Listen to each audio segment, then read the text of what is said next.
Le premier épisode est consacré à la fondation du club. Comment le football est arrivé à Sète? Qui sont les fondateurs?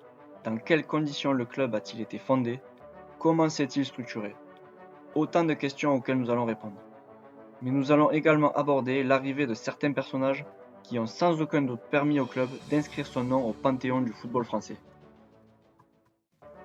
Le jeu de balle est pratiqué par les Romains pendant l'Antiquité. Mais le football, comme nous le connaissons, puise ses origines en Grande-Bretagne à la fin du XIXe siècle. Essentiellement réservé à l'aristocratie, il se démocratise et franchit les frontières. Il s'installe dans la région où la révolution industrielle est très forte. C'est le cas de la Suisse qui sera le point de départ de notre histoire. C'est pendant leurs études en terre helvétique que trois jeunes Sétois, Jean-Louis Julien, Jean-Louis Dugrip et Jules Falgueret, découvrent ce jeu. En 1900, à leur retour à Sète, nos trois étudiants donnent naissance au premier club de la ville sous le nom d'Olympique Sétois.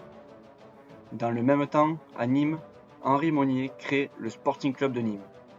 Les rencontres régionales se limitent principalement à un tête-à-tête entre Sétois et Nîmois. Du côté de Montpellier, plutôt habitué au ballon ovale, le football voit le jour et se développe. Sétois et Nîmois voient donc un nouveau rival régional apparaître. L'une des premières grandes compétitions à laquelle participera l'Olympique est la Coupe des Pyrénées. C'est une compétition franco-espagnole qui regroupait les clubs des régions plus ou moins frontalières entre la France et l'Espagne.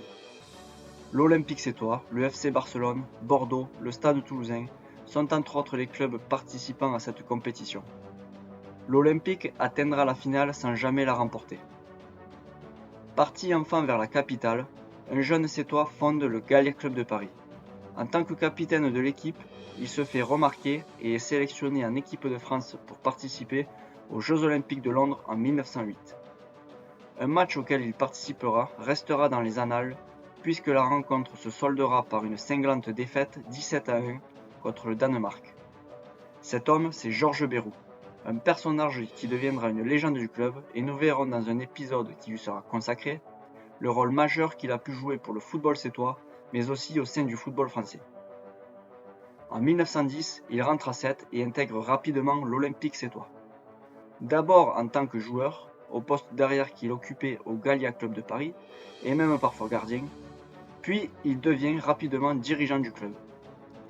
À cette époque, l'Olympique Sétois est l'un des meilleurs clubs au niveau régional, mais n'arrive pas à rivaliser avec les deux meilleures équipes du Sud, la Vie au Grand Air du Médoc de Bordeaux et le Stade Helvétique de Marseille. Georges Bérou est ambitieux, mais il sait que le bassin sétois n'est pas assez riche en joueurs de haut niveau pour pouvoir rivaliser avec les grands clubs. Il doit donc aller voir plus loin. Au cours de l'été 1911, la chance va taper à sa porte. Plumstead, un grand club amateur de Londres, lors de sa tournée en Europe, s'arrête à Sète pour y affronter l'Olympique. Les dirigeants sétois tombent sous le charme d'un joueur britannique. Ce joueur, c'est Victor Gibson. L'Olympique propose donc à Gibson de rejoindre les rangs sétois.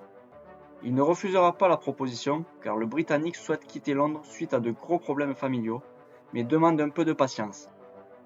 Souhaitant terminer la tournée avec son club, il se rend donc en Espagne à Barcelone. Problème pour Bérou et l'Olympique, Gibson tape aussi dans l'œil de l'Espagnol de Barcelone et accepte la proposition des Catalans qui est supérieure à celle des Sétois. Mais le Britannique ne fera pas de vieux os en Catalogne. Un an après, en 1912, Gibson revient à Sète et accepte la proposition de l'Olympique. C'est un tournant pour le football sétois. Le recrutement n'est plus local mais international. Gibson ne sera pas la seule recrue. Deux autres Britanniques, Stevenson et Anderson, un Suisse et trois joueurs du Sporting Club de Nîmes, dont les frères Chabrol, débarquent à l'Olympique. Le recrutement est ambitieux mais pas suffisant. Malgré de bons résultats en 1912-1913 au niveau local, le club n'arrive toujours pas à rivaliser avec les grandes équipes du Sud.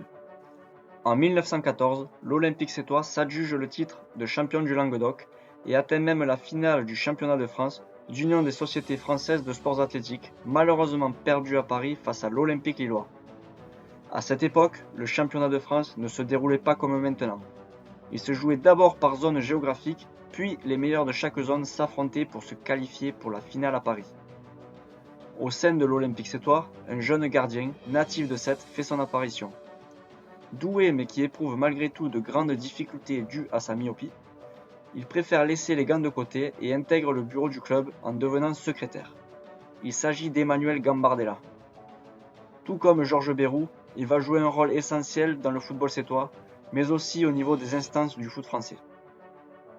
À la mobilisation de la guerre de 14, les jeunes sétois vivent mal l'interruption de la pratique du football. L'accès au stade des casernes est interdit. Comme le raconte René Dedieu, alors âgé de 15 ans, lorsque la guerre éclate. À la mobilisation, l'Olympique refusa de nous prêter son stade. Nous n'avions plus d'équipement, plus de maillots, ni d'éducateurs.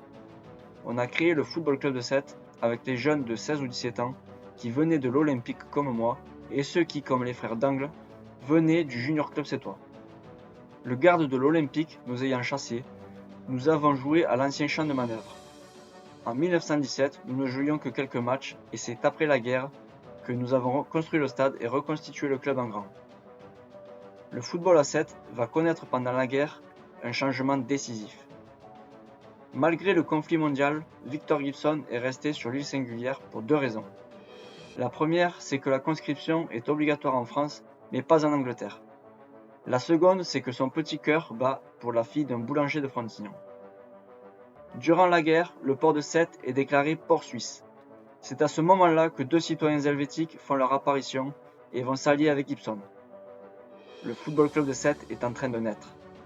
Ces deux Suisses sont Etienne Schlegel, armateur suisse sur le port, et Félix Schenk, lui aussi citoyen suisse et négociant en vin. En 1915, Schenk ouvre sur le port de Sète une succursale de la maison Schenk de Rolle, l'une des plus importantes caves vinicoles de la Confédération suisse. Son commerce est florissant et lui permet d'investir dans le football. Gibson et Schlegel achètent une vigne au Métairie pour 60 000 francs et déboursent 40 000 francs pour clôturer et stabiliser le terrain. L'armistice est déclaré, les joueurs de l'Olympique mobilisés comme Jean-Louis Julien et Julien Folgaret rentrent à Sète et comprennent que l'Olympique sétois ne renaîtra pas. Ces joueurs vedettes tels que Gibson, Stevenson et Anderson font partie d'un nouveau club dans lequel Gibson en sera l'un des fondateurs. Gibson comprend vite que s'il veut que son club grandisse et rivalise avec les meilleurs, il faut alors qu'il s'investisse davantage. Il sera l'homme à tout faire. Joueur, entraîneur, jardinier, masseur, il inventera engrais, pommades et remèdes miracles. Le port de Sète n'est plus suisse. Les Helvétiques reprennent le port de Gênes comme accès principal à la Méditerranée. Schenk récupère les hangars à bon prix, les démonte et avec les matériaux, Gibson, de ses propres mains, construit les tribunes du stade et aplanit le terrain. En 1920, le stade des Métairies est inauguré. Terrain clôturé, stabilisé, tribunes, vestiaires et même douche avec eau chaude, le club se structure et sous l'impulsion de Gibson, Schlegel, Schenk, Bérou et Gambardella, le FC Sète se prépare à forger sa légende.